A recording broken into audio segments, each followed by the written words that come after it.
players can play the Gnar well, then you're not gonna have a really good time. Like if you make a mistake or if Peanut pays a lot of attention to topside, then you can punish the Gnar pick, especially when he's in mini form. But that is not the matchup that I would have gone for, I think. Just slap him on. You have an amazing front-to-back team fight already. Let's kind of lean into that as we get the Lilia here. Yeah, I'm actually going to go down that route instead. It means that Kerry is more likely to be on something a little bit more tanky and engagey in his support position, and that is about as tanky and engagey as you can get as the Nautilus is being considered. Tanky and engagey as well is good old Leona. And we'll see which one he's actually going to decide on. 5 seconds to go before he locks that in. And that is going to be the case. So Leona and the Kai'Sa on the bottom side of the map. And that's going to allow Lilia to be in the jungle and should help out for the top lane 2v2. Not necessarily a large amount of hard engage, but they should be able to put on a fair bit of pressure there towards the top side. And we get the Victor lock in here. So I really like Nongshim's team composition. Besides the Renekton, right? I think that if you lock in an Ornn there, all of a sudden you get like a super cohesive front-to-back team fight. You have the Victor, you have double front line. Because now I feel like their engage is going to be a lot harder. Now T1, of course, is going to engage in them. That's something that we said that might be a problem for them. Leona single-handedly solves that problem. And the backline dive that T1 has here is really, really impressive. But if I look at Nongshim, like, there's going to be a point at the game where no matter how far behind they are, they're going to be relevant, right? Like, this is a comp with a lot of inevitability. Even if Rich has a really rough laning phase, which recently has been a little bit of a problem, yeah. I still personally feel like T1 here should have an edge, especially considering how comfortable the plays that they have looked on these champions. I think when you're talking about, yeah, the amount of skill that you have on the picks that you can see right here, not to mention the fact that Kai'Sa is busted at the moment. Oh yeah.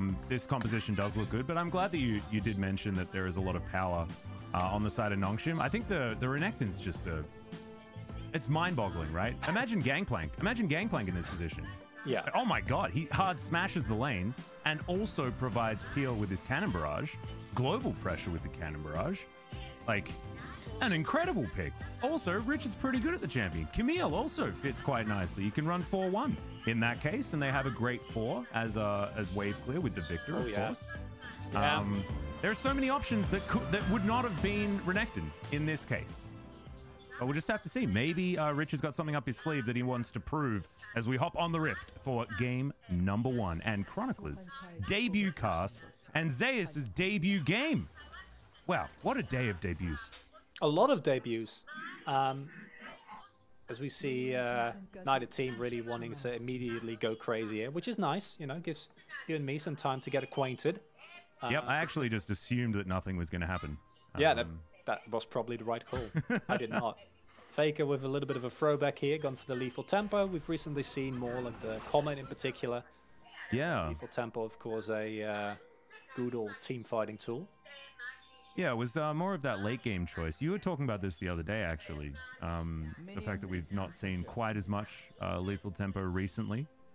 But, you know, Faker is he's definitely a veteran of the Azir. And so he may as well pick that one up for himself. Baron, by the way, is spawning in 18 minutes and 40 seconds. Not sure why we have that timer up there right now. I think everyone knows that it's 20 minutes at this point, but that's fine. Just got to make sure that we know when the Baron's coming. Maybe this is the LCK informing us that, yes, in fact, this is going to be a slow early game. As the T1 rookies, here is the LCK debut of Zeus. And, oh my goodness, 31st of January, 2004. Yeah. If there's anything that's going to make me feel old, it's going to be a it's going to be a birth date like that. Yeah. That is very young. When I was 17, I would not have been ready to play a really high stakes game of League of Legends, and I was almost 17 when he was born. Yeah. I was 16. I was literally 16 when he was born. Wow. Yeah. It's a certified boomer status. I am absolutely a boomer. And I wear the badge with pride. As Hook is going to go wide here towards the bottom side of the map. Dr. Kellen still just trying to take control of the lane. As you saw, the Xayah stats certainly showing why we've been seeing a lot of Xayah picked into the Kai'Sa. As Peanut just mowing through his jungle. Both of these junglers actually going pretty quickly as LM wanting to try and deny this, and Peanut has actually no idea as he kites his way in. There's the watch out Eep that he has to definitely watch out for. And this is going to be a steal. Peanut already on the back foot. This could be disastrous. Oh, he's going to go in. Is he? Yeah. No, he's... Oh, maybe. Gets the ward Alan doesn't down. have smite. Yeah, no smite available, but watch out. Eep does enough damage, apparently. Oh, no. Oh, Alan, this is bullying.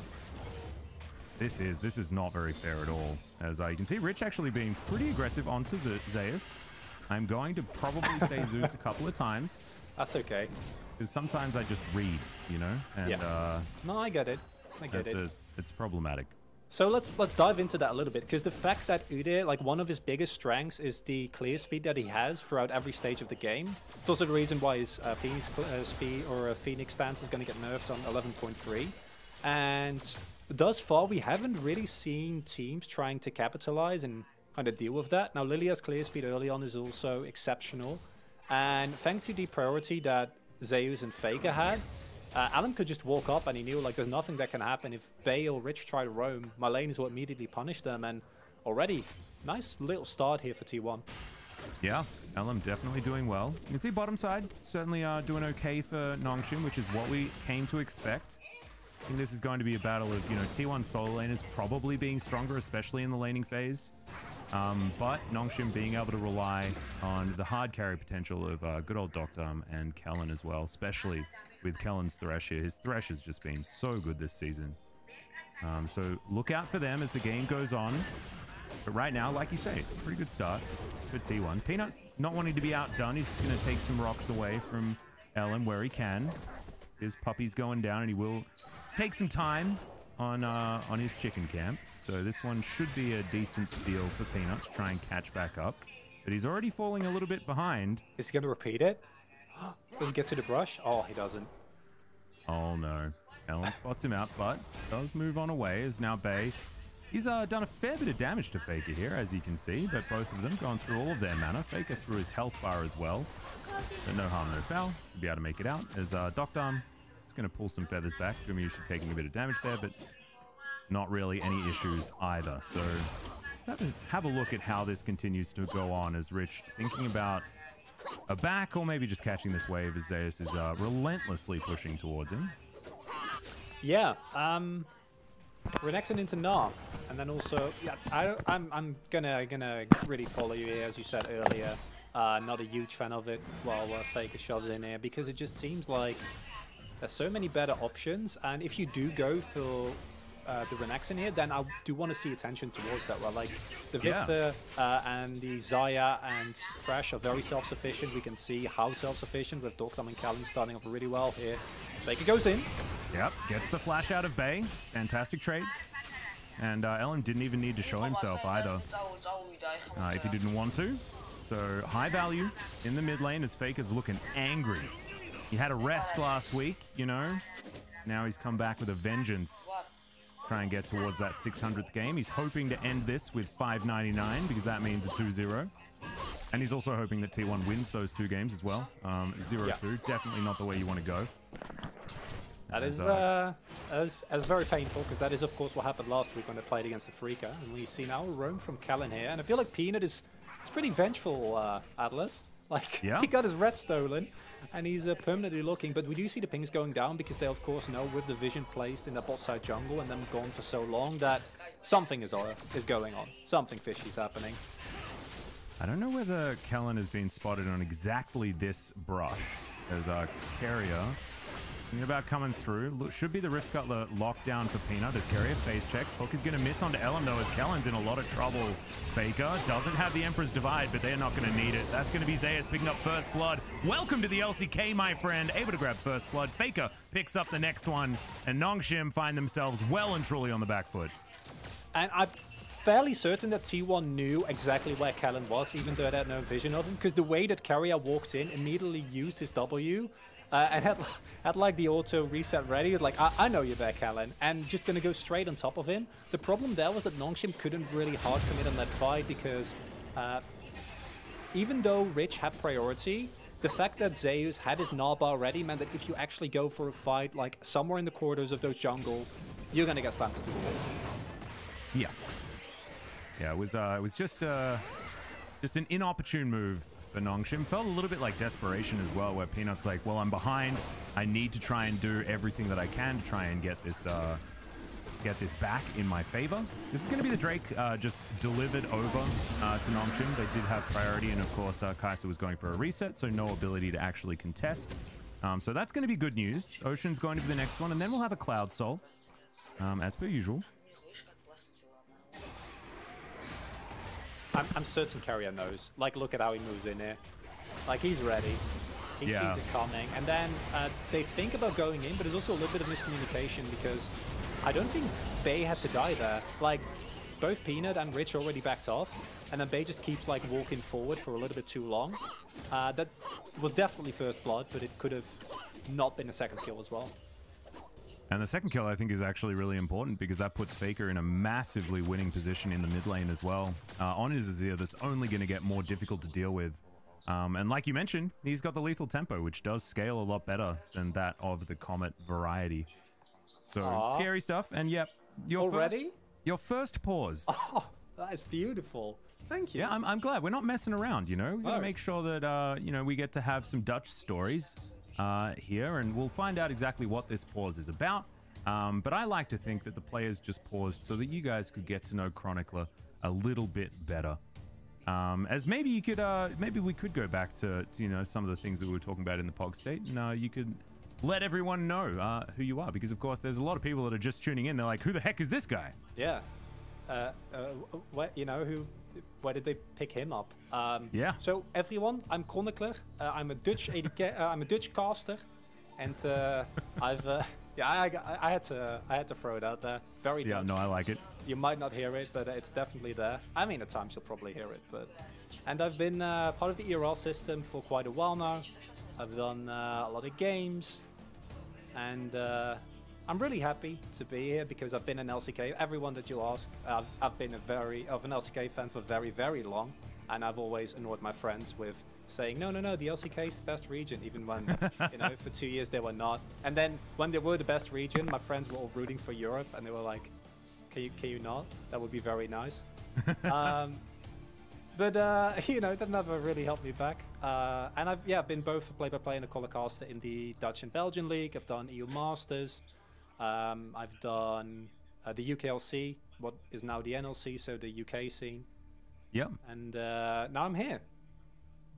Yeah, and we're very excited to have you here as well. Looking forward to what you're going to bring.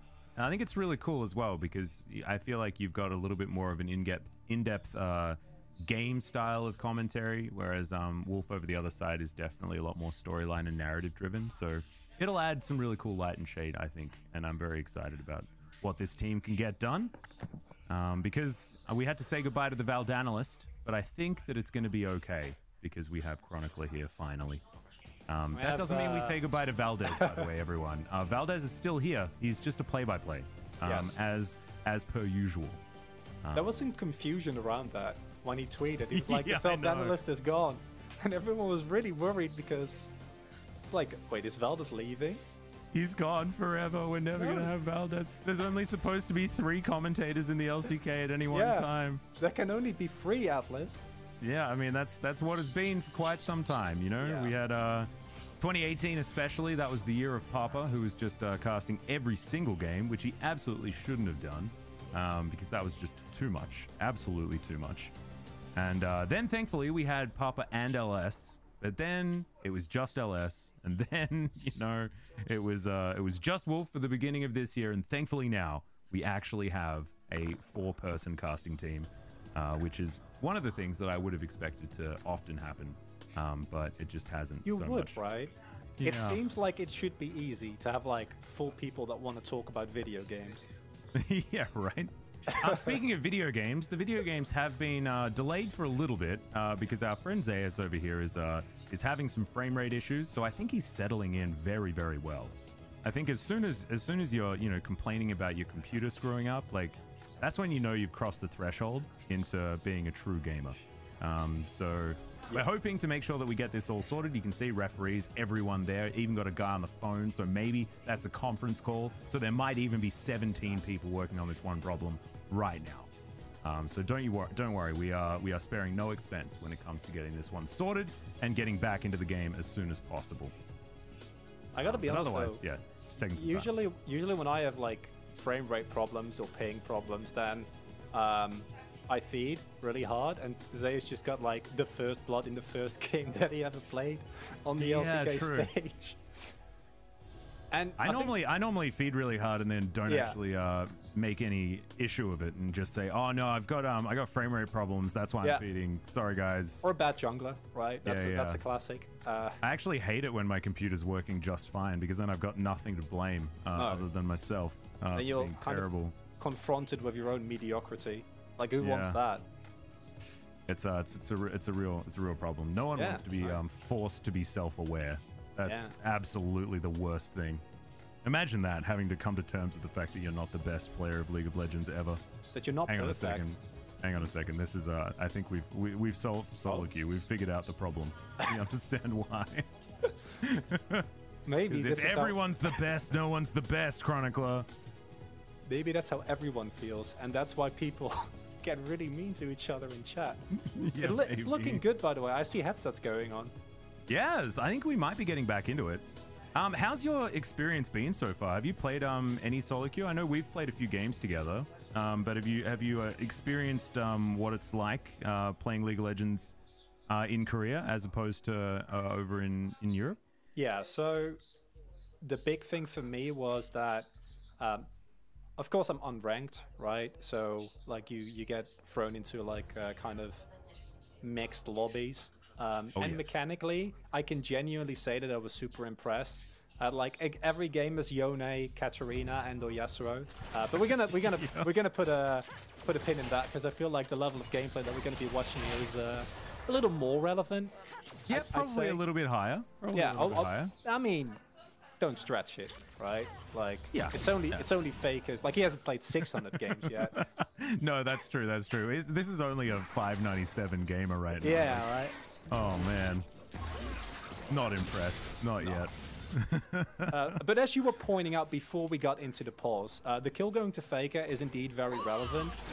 Even though this lineup will have an insane amount of damage, you know, just through the virtue of their champions, I do feel like Faker, over the course of his career, has consistently shown that every resource that you give him, he kind of uses multiplicatively. So, low resources means good Faker, and then high resources can mean really, really good Faker. So, very happy with that. We'll also accelerate his item spike, and Azir, of course, especially with the lethal tempo build, very reliant as Zeus goes in here. Yeah, he's looking for Rich right now. Good ward in that brush to make sure that Rich can't soak any of that damage. He loses half of his health bar for free, and as the wave is going to be pushing into him, so the Renekton's not going to lose out on too much. That little dodge, the Call the Meek as well. Like, oh, that makes me happy. Also signed to Rich, but I don't know, man. I don't know about the Renekton. Yeah, I mean, we don't know about the Renekton anyway. I don't think it wouldn't matter who he was playing against, to be perfectly honest. I don't really like that decision. Reminds me a little bit of DRX's drafts recently, which have been like, just pick bad top lane matchups and do nothing about it. And it just hasn't really been working. So I'm hoping that this sees the punishment that it deserves. And we're going to see like that decision not made. Good play back there, but Kellen's still dead. Ellen comes in, steals that one away. And Dr. He's just going to walk this one out. Does still have Featherstorm, so he's not dying anytime soon. But still, 3-0 now for T1. This is looking clean. It really is, and this is something that we've seen T1 do before. Well, for me, the big test is going to be is how well can they now accelerate this lead and kind of keep it together, because that has been their problem, right? Even though Doctam's still sitting on a 20 CS lead, the continuous pushing does have a price if you're not warding diligently. Peanut was in the general area, but with the hard engage of Leone, you really got to like kind of take into account. You're going to die very, very quickly. Yes. Well, Faker over here loses his control ward, but otherwise he's going to be A-okay. Peanut moves his way in. He's got a far too cool a skin. Like, I don't like this one very much. You want Goofy. Yeah, I know. Where is it? As, okay. Faker just going to get the flash before even using the Emperor's Divide. which means Bei's basically dead whenever Faker wants. And like you were saying, like, Faker with resources, that's real scary. Faker with agency that you can't do anything about, that's terrifying. And now he's got turret plates as well. Oh god. This is definitely a series for Faker to have his 600th game opportunity. As Zeus possibly in trouble here as Peanut's trying to lock him down. The Narbar coming on through. Really good game sense from Zeus to make sure that he can get towards Faker, who flashes in for his divine. Zeus is still alive, and they're asleep. It's a double kill for the Lilia. And pack it up, boys. We're going to game 2, T1, 1-0. All right. Oh, what an absolute tragedy for Nongshim Red Force. They try to make the play on Zeus there, but oh, the teleport advantage utilized so well. Zeus also with the presence of mind to kite back into the rest of his team. This is as bad as it gets, honestly, though. And look here, there's no vision. There's no support. Oh, so sick. Yeah. Okay, so you know what we were saying earlier about T1, you know, keeping it together so far? 100%. You know, I really appreciate that they showed this kind of level of gameplay in my debut game. It was really nice of them. I really appreciate that. Yeah. Absolutely. I think someone obviously, you know, messaged over to, you know, our mate Joe Mar, and we were like, hey man, so it's Chronicles' first game. Can we just like, can we get Faker back out? Can Zeus debut as well, please? That'd be really cool. Like, I think he deserves this. And yeah, and Joe was just like, yeah, no, that sounds great, man. Of course, yeah. You know. Definitely wasn't what happened, by the way. Absolutely not. I think it's probably more of a professional decision, but I'd say so, yeah. Yep. Anyway, we'll see whether this does mean that it's curtains, because of course it's not. I went a little bit overboard there, but it is still a 3,000 gold lead with Tier 1's composition scaling very, very well, like you say, and it's Lilia completely destroying Anudia in the jungle. As Peanut's trying to catch himself back up with a gank towards the bottom side that Gumayusi and Keria seem to have absolutely no interest in. As Faker's roaming down as well, that's going to be the stun from Keria. Peanut taking a bit of damage from that Void Seeker. The hook's going to go wide, and this is just a free Drake over to T1. Yeah, I'm actually happy that Nongshim don't like try to commit harder there, because Bei can't move, right? Like, he's locked in the lane, he can't do anything because of, well, thank you, Faker. Because of that, like, if he's even an inch more forward, he dies. If Keria roams, he dies. And the item spikes that have already been hit, with Faker hitting his Sultan boots as well as Leandri's, means that trying to fight into that requires you to have like such a good angle, and you just don't. Right, like if you maybe had something that could hard engage or something that could reliably get something done there. If Keria or Guma makes a mistake and they get caught, then you can try to look for the play. But Nongshim look for it, they recognize, okay, T1's not making an error, gonna leave it at that. Yeah, and look, at this state of the game as well, you can understand why they're playing a little bit more reserved, because this is certainly going to be a game that they're going to have to try and pick up the pieces of, and whether they can even do that is going to be a worry. And I love that when we were talking about this game earlier on, we were like, the bottom lane for Nongshim are really good. The rest of the map has to try and meet them at that level, and that's exactly what we're seeing, right? We're seeing what the problems are for Nongshim, and the problems are not Dokdam. Dokdam is super good, but unfortunately, the rest of his teammates just not really standing up there with him. Outside of, you know, the CS being okay. The 5 kills, really bad news, but, you know, at least Rich is within touching distance. Bei was also ahead in farm before he went for that reset. So that's definitely good news. But these turret plates and, you know, the amount of control that T1 has had, that's where it gets scary. And that's the main thing that I want to see as, oh, Alim. Oh, you're making a lot of people very happy there, as he's picked up the Moonstone. Probably going to go into Zhonya's next. I don't even know if he'll go for the Moon stuff as well, but because first you got to get the Zhonya's right. But with how much gold they've been able to pick up thus far, they're probably fine. But what I want to see from T1 now is actually keep discipline and keep converting these leads, because this has happened before, but T1 has then had the tendency to like make very questionable plays. Thus far, does not look like they're doing that at all. They're pushing the envelope constantly as Keria goes in. Whoa, the big old flash forward as there's the Gravity Storm. Does do decently, but the stun down, and that is a very, very dead Bei. The Watch Out Eat doesn't necessarily work, but thankfully Solar Flare stuns for about 3 trillion years. And so that is definitely a dead Victor. On the bottom side of the map, though, Dokdam is able to push through and grab himself that outer turret. Gumayusi just sitting here, waiting to pick up this wave. Let's see whether he's actually going to go aggressive. Absolutely not, because that is a Very strong Xayah towards the bottom side. And already the map control for T1 is insane, right? Because Zeus can just proxy farm the wave there. Rich has no choice but to back, because one of two things happens. Either you try to contest and you don't have any vision, you just saw LM and Carrier there, and then you probably die, so he just has to take the back. Nothing you can really do, and it already feels like this is the T1 that people have expected since the start of the split, right? Like, you see these names, and this is kind of what we've been looking for.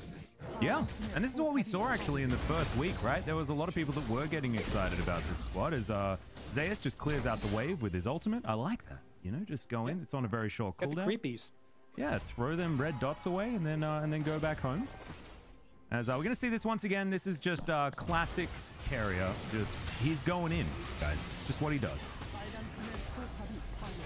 Yeah, I'd like to say something about this, but I think we all saw what happened. Like, yeah, right. Like, Bay is there, and unfortunately there was a ton of hard engage. And losing control of the map with this composition from Nongxin is a really big problem, because yes, the wave clear is really good, but because they only have they have pick potential, right, in the form of a hook, and that's pretty much it, right? Like, that's kind of a problem, considering the amount of mobility and power and hard engage that is available from T1. And Nongxin are still inevitably going to reach a point where engaging on them from T1's perspective is going to be really, really hard, right? Because the kiteback potential, trying to fight into a choke against Victor, Xayah in the late game, is never going to work. But what T1 is doing right now is snowballing the rest of the map to an extent that even if you do take a bad team fight, which, considering T1's track record does for, might still happen, even though right now it doesn't look that likely, you're still fine. Okay. You know, just taking a lot of free damage. It's going to be okay. Has a lantern. As another Solar Flare lands, Dr. Arm has to Featherstorm, Flash, Cleanse, everything. All of the buttons now on cooldown. And we're moving towards a Mountain Drake that's going to be up in 10 seconds time. And the Xayah, she ain't fighting. No. And that's also, you know, your Flash gone. And it's so hard for Nongxin, because now you're just bleeding objective left and right. You're really getting out-tempoed, and Zeus can just make plays like this and not get punished. Because again, they have no vision, right? Like, never mind, they had a control ward there, but still, even that's even worse. Even with the vision, they can't really do anything. They can't really get anything going, and Faker can just solo the Drake, and you were kind of saying it in Just Atlas, but this does feel like the type of game where as Nongxin just like, well then. What's happening in game number 2? Oh, yeah. Guys, imagine if we had Gangplank in this game. Maybe it would have been better. You know, I know how everyone loves to rag on Renekton, and I don't even like it. I don't think it was a good pick, but I don't think the Renekton here was the pick. I think I'd like to flip it around. I think T1 is a team that seemingly, at least for this game, is looking much more like the team that we expected. They're making incredibly proactive plays. They're using their early game priority in a way to kind of hold Peanut down. And yes, he's Udyr, he's still 20 farm up. But the lack of early agency that Nongxin had has snowballed so incredibly quickly into mid and bot lane. Out is down, 2 Drakes already given up, Rift Herald's given up, and just a general lack of control, constant bleeding of objectives and summoners, and Nongxin just can't really do anything. See where they can turn it. Of course, they do have, like you say, decent kiteback potential, things like that. Dr. Arm still exists. It's a 4,000 gold lead, nothing insurmountable, but I just feel like this is a T1 that is looking so much cleaner, and it feels like, I don't know, this is one of those games where they're just trying to tell everyone, like, hey, stop being mean. Yes, we lost to Afrika, but I think Afrika were overperforming in that series. That was not necessarily, you know, T1 looking absolutely terrible and then a bad team beating them. It was Afrika just looking stronger than they have all season long, in my personal opinion. Yeah, Dread especially, right? Yeah, like, he played very, very well. Yeah. But this is a very different roster from T1, and maybe this is more like what we're going to see as the year goes on, because there has been a decent amount of experimentation, and spring season is certainly a time where you can do that. And T1 in general, they look super good. They're constantly playing forward, they're constantly pushing. But this is the part of the game where this is the real litmus test for me, right? Because this is where T1 previously kind of fell apart. They were overextended, went for a play that didn't work out. Because now the obvious objectives are gone. So besides the top lane turret that inevitably is going to fall very rapidly, you now have two options as T1. You can try and make aggressive plays by really choking out the jungle and denying more and more resources. Rich, you are not allowed to do that, my man. Well, I mean, he does have a turret, theoretically, but let's see whether that does anything at all, as the tower's going to go down, and they're not going to go after the Renekton. So it looks like it's the objective play rather than the Crocodile play. And Bay's down here towards the bottom side, actually getting some decent damage on the inner turret as Peanut comes around, looks for Carrier. And there's the Solar Flare going completely wide. Two teleports available. Let's see whether they actually go for anything. It looks like the answer is going to be no, as the bowling ball just flies on past. Not looking like a strike at this stage. I feel like T1 moving up. Yeah, I feel like T1 could have punished Rich there, but the teleport was available from Bay, and they didn't have full control of the jungle. So maybe they're like, you know, don't necessarily need to push it here, and considering their track record in recent games, so I can't blame them, as Peanut is a very, very, very fast bear slash tiger slash, you know, phoenix. Man, bear, tiger, phoenix. Yeah, exactly. No goofy skin though. Yeah, it's a bit of a shame. We can't use all of our fun names. Keep coming back to that. Yeah, I mean that's the real reason why I watch the LCK. In my personal experience, at least. You know, League of Legends is fun and all, but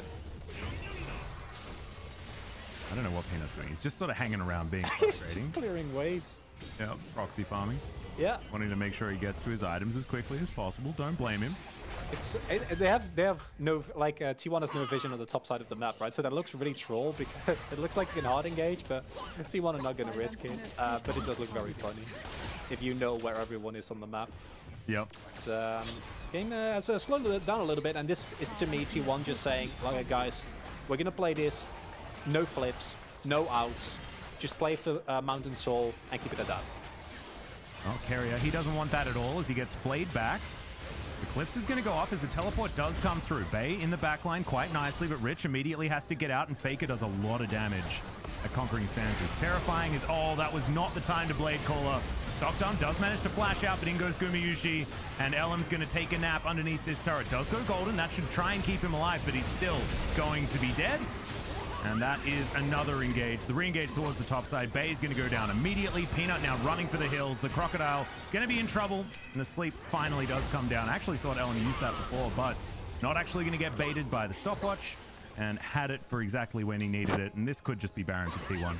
Oh, most definitely. And I want to see a replay there because Docdom cleansed. And I don't know if I missed that he cleansed something else or if he was too early on the cleanse on the Leona ultimate, because that is not something you can really afford. And T1, this continuous pressure, this constant forcing of the summoners, has been working out so well for them.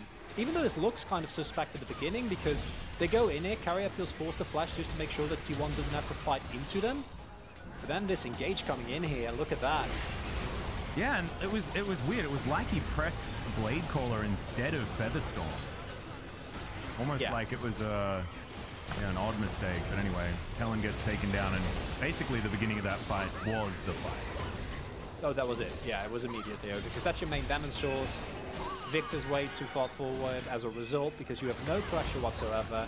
You've given up the Sword Point Drake, so now the next one that T1 get is basically very bad news. And also Baron. And now we're getting closer and closer to the point in the game where even if you are the biggest Nongshim fan, you're like, this game is probably not going to be it. Because if you look at the item spikes, right? Like, yes, Rich has the Gold Drink Hysteric. That's really good. But so does Zeus, and he has also a Branduin's Omen. And that's like just a 2 levels ahead as well. It's a level 16 Gnar. Yeah. So, and that's like the feeling that you get in every single lane, right? Like, it's not bad. Zeus? Yeah, he might be in a little bit of trouble here as he does get Mega Gnar. There is the Gnar back. It's going to get rid of 3 of them for now. We'll see whether he can move fast enough. They're going to bring an extra person as Asterix does go off. In he goes once again. That's the double one. The sleep comes down. Zeus is unkillable in this game. What the hell was that? Almost the triple kill there as the Empress Divide gets rid of Rich. He flashes on back in. He wants to try and take down Faker, but he just doesn't have enough damage. It's a double kill for the Azir in the end, and this may just be the game. can you get a more perfect introduction to the LCK? What a debut coming out here from Zeus, because that looked like everyone would have forgiven him if he died there, right? Like, it's happened. It yeah, happens. of course. It's your first game. It's fine. But instead, he turns it around, and T1 is looking a lot better today, Atlas.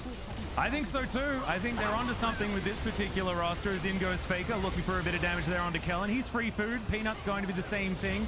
Sort of like the bag of peanuts that you get when you're on the aeroplane and they bring you over a glass of water or something like that. Not exactly the performance that you wanted to see out of Nongshim Red Force, but for T1 fans, this is absolutely a sigh of relief. And for those of us that have been waiting for Zeus to debut, this is exactly what we wanted out of this very hyped up top laner for T1. And I think that a lot of people were already going to be happy if Zeus came in, he had an okay performance, right? Like, if you went just completely even, mediocre, give Kana some room to breathe as well, because Kana's obviously had a really rough split, not looking like his form of the past year at all. But then to come in like this and absolutely smash it in a lane that, okay, I'm going to say, you know, he got the blind pick, and then Nongshim didn't capitalize, and yeah, that was unfortunate. But like I said, the Renekton, I think it's an easily solvable mistake. But what is really the key point and the takeaway for me here is that T1, they played proactive. They were constantly making plays from minute 3, right? Like that deep invade, and then this play from Zeus. Oh, just incredible stuff. Let's have a look at it again. Break it down for us, Chronicler.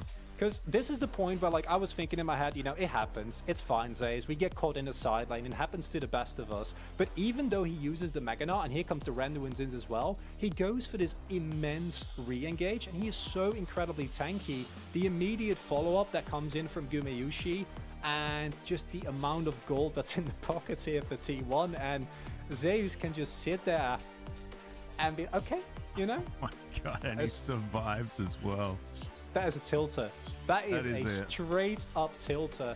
And that's where the item advantage comes in, right? That's where the continuous, super proactive play from T1 gets rewarded. Because this also feels like the kind of fight T1 would have taken, even if they weren't as far up.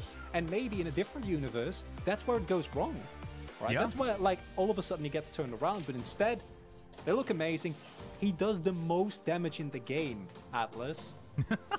This is his first LCK game ever.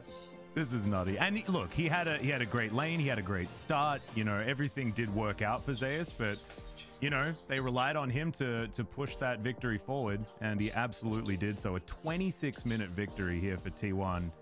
And after losing a game to a Freak of Freaks and then having that performance, damn, that's exactly what you want to see. You better put in your POG vote, my friend. And I was sure that it was going to be Ellen, but maybe after that, Zeus has to get it.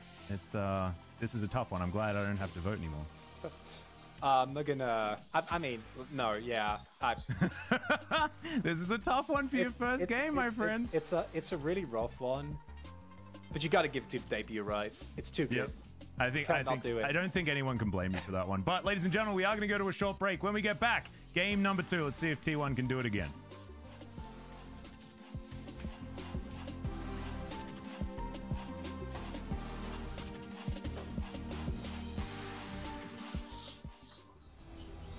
Yeah, that was really nice. That was not hard.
가비 여기 나도 수 있나? 할 수 있어? 일단 빼볼게. 어때? 살만해? 살만하다. 봐주자. 미던 드롭 쫄게. 나 5초 기다려. 5초.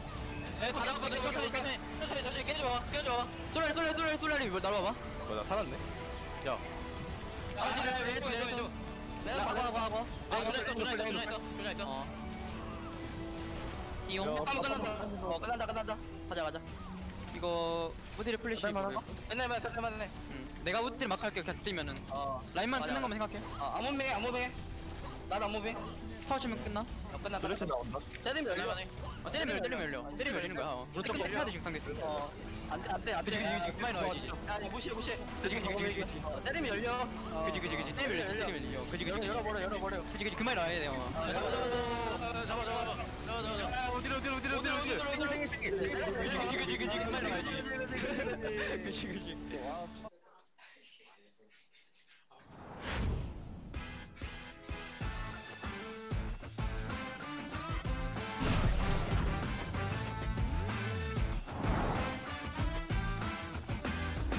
Look for another. He's like, oh, I didn't get the penta last time. Coming for it this time. Look at the damage. Yeah, he's a lot of damage here as Ruler will get stunned up. And then USS. There's the Emperor's Divide you were looking for. Will Killer Instinct right into the backline, flashes over. And this is why he held on to it. They wanted to get it 2 versus 4.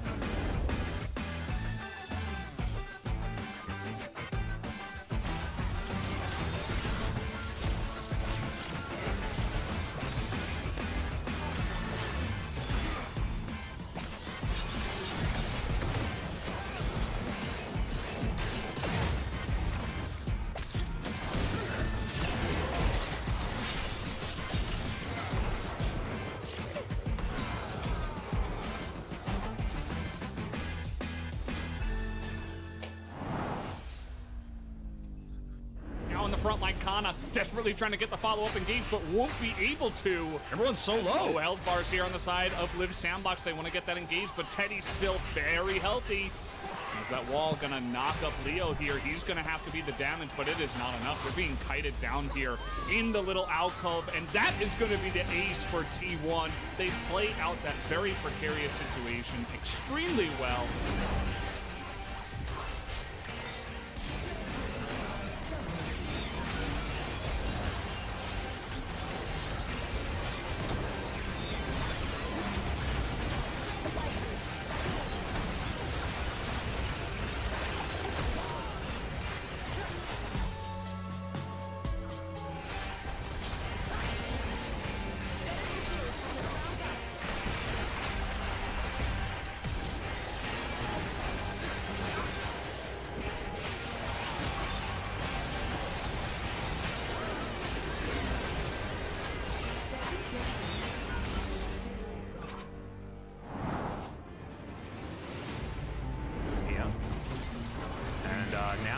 Going to go in. A lot of damage there onto Rich towards the backside as Red Health Bar is going extraordinarily low. Bang! Once again tries to be a hero, but he's not going to be able to fly. He's going to pick up that mantle. Goes golden in exactly the right time as it's a triple kill for the Olaf somehow. Make it a quadra. He was first pick for a reason, Valdez. It was genius all along.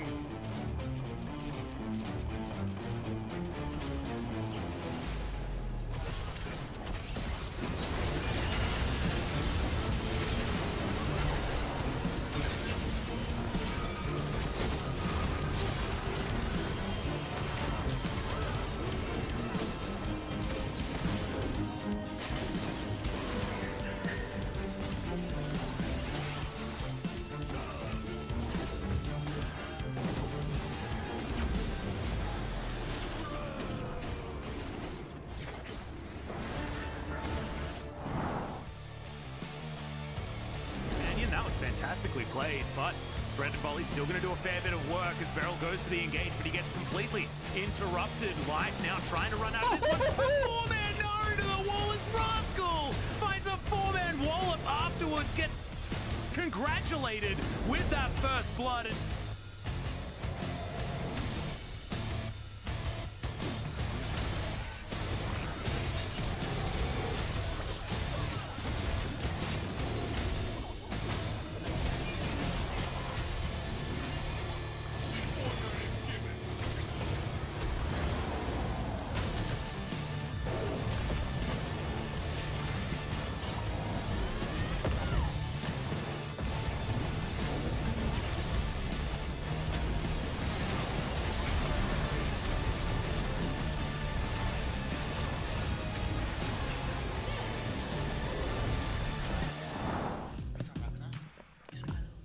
T1 is just frontlining.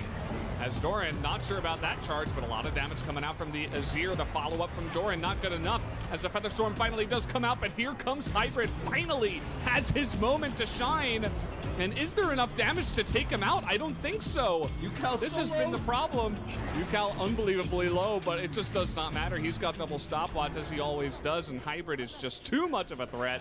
This is going to be a pentakill, no doubt, for the Kai'Sa, unless Rich gets the kill. Never mind. Zeus he was trying so hard, and Zeus was like, yeah, you got this covered, right?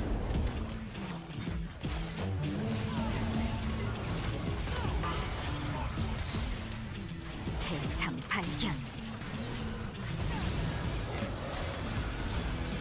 바람 보냈고.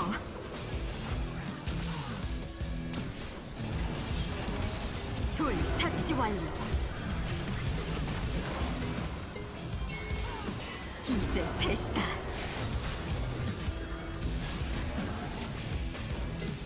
네 명.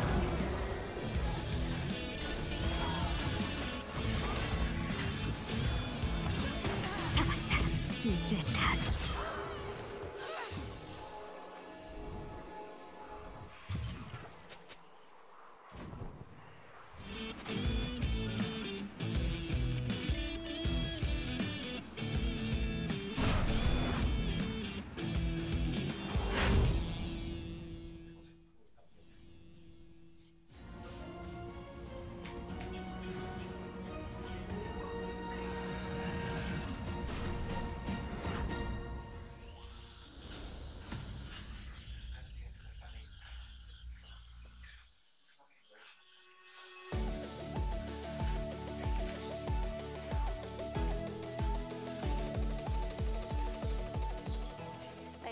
Welcome back everybody for the first match of February, and T1 takes on Nongshim Red Force, and today's analyst desk will be joined by Sumin-Yun, Midori, and Kuro. And this is Season with the translation. It's been 4 weeks already, almost halfway there to the end of the regular split. But first, let's take a look at T1's roster and their draft. Zeus making his debut here in the LCK, and they are now looking to find a comeback of their momentum. Both teams, they have a very strong stats coming out down on the bottom lane, so they had a lot of early lock-in for the marksman champions. And T1 was really smart answering Nongshim's rotation, especially around Udyr. Udyr is a champion that requires a lot of lane priority. So as soon as they saw Udyr locked in, they actually just instantly locked down Gnar and Azir, champions that can also get some priority in the laning phase for the most of the matchups. And Nongshim kind of target banned J4 and Pantheon, which was not really that effective to win this game.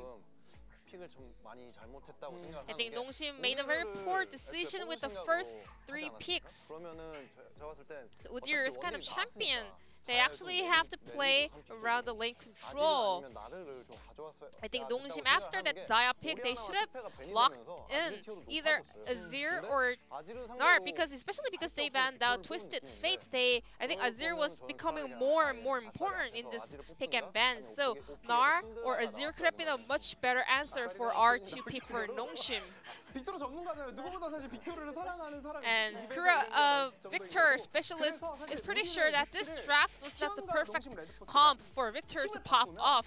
Let's say we can switch the name tags or the team tags for both teams. Maybe this could have been a little bit different if they were able to get more lane priority around Udyr, but still, we want to point out that T1 really made a nice decision, guaranteeing that lane priority in the early picks for the solo laners. Now let's move on to this replay. We had a lot of roam coming out from the support player, and Kellen got rid of that control ward, but he got spotted by the other ward. So T1 was fully aware of the rotation coming out from Thresh. So Liliad also, with this information, he meticulously makes a move, and a lot of pings go down onto this Thresh.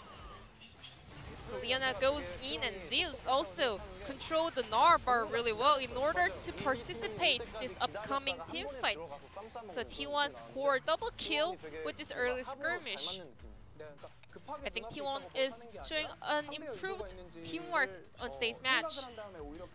T1 was having a lot of heads up for the potential play coming out from the opponents, and the map rotation was really on point. T1 was performing really poorly in the previous match, but it's really impressive to see that they are coming back with a redeemed performance, and they were able to tidy up some of their issues. And that was the first kill going over to Zeus in his debut game. And let's take a look at the counter again coming out from T1 with the voice comms of the players. He is making a call. I think they're ganking top. Can you guys give me a backup? Can you guys watch me? So Lim and Faker are like, we're watching, we're coming.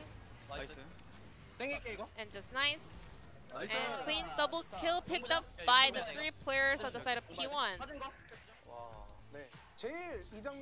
Very controlled and concise calls coming back and forth, and we wanted to find out who made this kind of proactive calls, because Azir, prior to this kill, actually he was able to win the mind game and force the flash out of Victor, so they were able to use their Herald and gain a huge agenda around the top side of the map. So we wanted to find out like who made a call in order to rotate top, and it was Zeus actually who asked for backup. And Korean commentator actually really complimented that Zeus doesn't really look like a rookie player because he looks so confident and also comfortable at the same time in his first match of a professional career. T1 this time around, they were able to transpire their lead into a game victory, but the POG votes looked pretty tricky, so let's check it out. And Carrion will pick it up on the Leona pick. First POG of the split, interesting. I think Leona, even though this is not the best matchup into Thresh, but Carrion knew how to kind of capitalize the lead whenever he gained one. And I think he was the centerpiece that allowed T1 to open up more space during fights. And he looked super confident with his move, the way he landed his skills, the way he kind of went in aggressively with Flash.